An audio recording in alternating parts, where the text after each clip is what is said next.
These performers are the first to admit there have traditionally been barriers between audiences and opera. But the singers of Little Opera on the Prairie view themselves as the wrecking ball, ready to knock those walls down.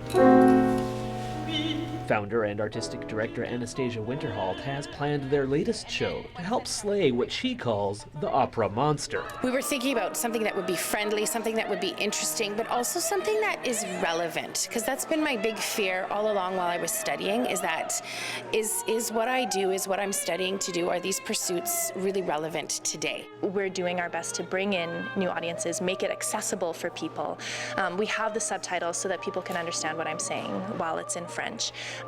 It's short, it's sweet, it's interesting, it's, subjects that I think people can relate to. Winterholt planned the show to include pieces that fit these criteria, but also could be brought together to form a work that tied into the observance of International Women's Day.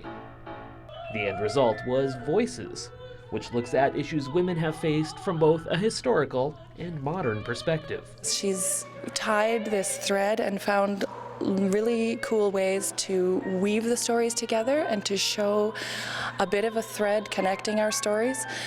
The thought is that these different voices speak for us all.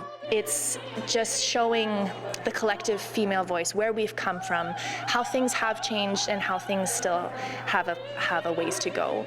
And we're hoping that people can grasp onto that and that we'll do our job in making people question and think. While some progress has been made, the performers say there are still many issues that need addressing. The Jiangameshi trial was coming up, and Bill Cosby, and there's a lot of women and their fears are being marginalized. So we just want to bring voice to that, and in a way that is simply encouraging of conversation. And those involved say that doesn't exclude men, as the discussion is relevant to everyone. In that spirit of inclusion, and tearing down the barriers to opera, the group has also instituted a unique ticketing method for the shows. $5 gets you in the door, but attendees have the option to give more. Watch the show and then decide what you want to pay. What was this experience worth to you, and then move on from there. We also want to make it so that if you perhaps can't come because the ticket price would be prohibitive, this makes it open to a lot more people. We want to show people that it is for everyone.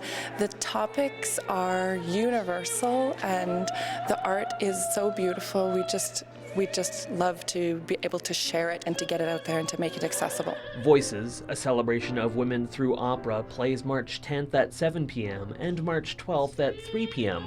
at the Francis Morrison Library Theatre.